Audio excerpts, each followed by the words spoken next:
Bagaimana mungkin aku penyebab bus ini berhantu? Gumamku sambil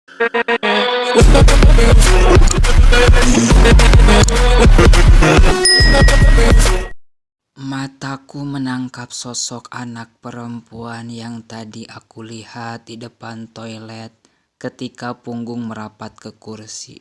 Dan untungnya aku tidak berteriak karena kaget. Dia tiba-tiba muncul, berdiri di samping kondektur, lalu tersenyum ke arahku dengan giginya yang kecil. "Nek, anak perempuan tadi ada di sini," bisikku ke nenek yang sedang menatap ke depan. Tidak hanya anak perempuan itu, makhluk yang ada di kamar mandi juga ikut dengannya. "Karena kamu membuat rumahnya bau oleh air seni." "Tapi Nek, itu memang tempat buang air kecil. Terus di mana mereka?" "Mereka ada di atas kita. Kamu tidak bisa melihatnya karena dunia mereka berbeda." "Kok nenek bisa melihatnya?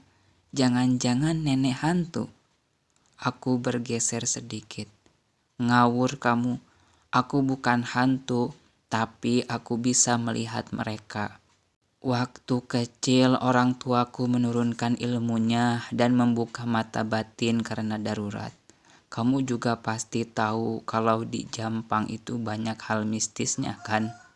Aku mengangguk. Banyak orang yang mengenal kampungku sebagai tempat mistis, tapi sebagaimana hanya segelintir orang saja yang memiliki ilmu itu. Mungkin karena mereka diturunkan dari leluhur atau mereka belajar sendiri. Yang aku tahu ada saja yang meninggal karena dimakan oleh setan untuk ditukar dengan kekayaan atau balas dendam. Aku tidak peduli itu. Apa aku juga memiliki mata seperti nenek karena bisa melihat mereka? Bisa jadi, aku tidak tahu. Masalah sekarang bagaimana caranya kita mengusir makhluk yang mengikutimu, karena mereka berbeda dengan makhluk yang kau lihat di bus ini. Terus bagaimana cara mengusir mereka, Nek? "Nanti akan aku pikirkan," ucap nenek. Bus berbelok lantas berhenti ketika ada 2 orang penumpang melambaikan tangan di bawah pohon depan toko. Satu perempuan muda dan satu lelaki paruh baya, sepertinya bapaknya. Mereka langsung naik ketika pintu terbuka. Bukan hanya mereka yang naik ternyata. Satu orang pedagang juga ikut naik. Kedua penumpang mengisi kursi kosong di belakang. Sementara pedagang ia bersiap menawarkan dagangannya. "Assalamualaikum bapak-bapak, ibu-ibu, selamat pagi menjelang siang. Terima kasih kepada Pak Kondektur dan Pak Supir yang telah membiarkan saya masuk. Di sini saya akan menawarkan oleh-oleh khas beberapa kota. Ada tauco, dodol Garut, goreng anak ikan, dan opak. Harganya murah meriah Bapak Ibu, mulai 5.000 saja sampai 20 ribuan.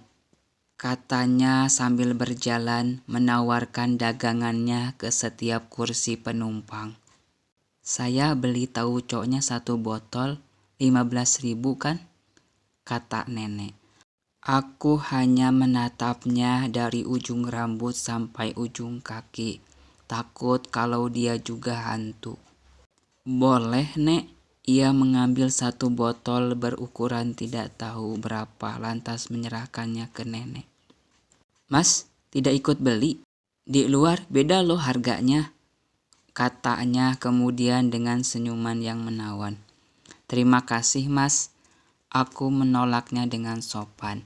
Setelah menerima uang dari nenek, pedagang tersebut kembali menawarkan dagangannya ke yang lain. "Nek, kok beli? Takutnya dia hantu juga. Terus tauconya berisi belatung." Aku masih trauma dengan tahu yang dimakan oleh kedua perempuan paruh baya di seberang, yang sekarang mereka sedang tidur. Dia manusia dan aku suka tauco, yang hantu itu dia. Aku mengikuti mata nenek yang mengarah ke anak perempuan yang masih tersenyum ke arahku. Masih berdiri di tempatnya, tapi ada yang berbeda sekarang. Wajahnya tidak lagi cantik, banyak darah, dan oh my god, aku tidak kuat melihatnya. Pipinya yang tadi putih sekarang berwarna merah. Itulah wajah aslinya, kata nenek lagi. Anak perempuan itu perlahan berjalan. "Nek, bagaimana ini?" kataku yang ketakutan karena dia benar-benar menatapku dengan tatapan tidak aku mengerti. "Tenang, dia tidak akan mengganggumu, mungkin hanya ingin bermain." Dia sudah dekat denganku, 2 kursi lagi sampai ke kursiku. Dia berjalan pincang. "Dina," terdengar suara perempuan tidak tahu dari mana. "Mama, aku takut," kata anak perempuan itu berhenti berjalan sambil mencari orang yang ia sebut mama. Rasanya hanya aku, nenek, dan anak itu yang ada di dalam bus ini, karena yang lainnya diam saja, seperti patung atau wayang yang menunggu giliran dimainkan oleh sang dalang. "Mah, aku takut," lirihnya. Ia mulai menangis. Sedetik kemudian, tidak tahu dari mana asalnya, seorang perempuan cantik tiba-tiba sudah ada di belakang anak itu. Dia memeluknya. Lantas mereka menghilang. Dia seperti ninja yang tiba-tiba muncul lalu menghilang. Aku hanya melongo melihat semuanya. Tidak bisa berkata apa-apa. Perasaan campur aduk antara takut dan sedih.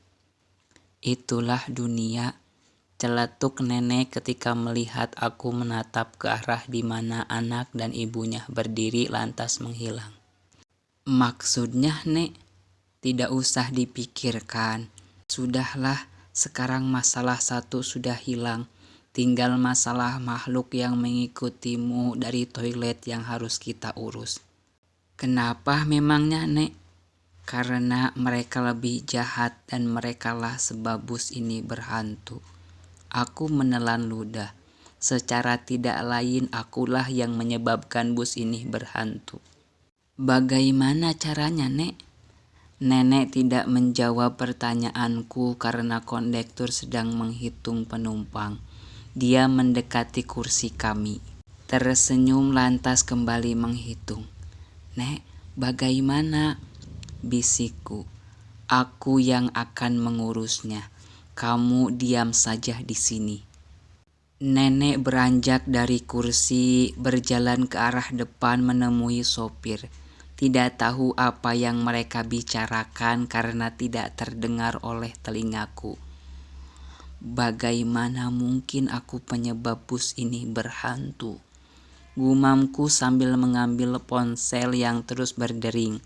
Beberapa detik yang lalu, itu pesan dari Ibu, Jali, Diara, dan beberapa grup.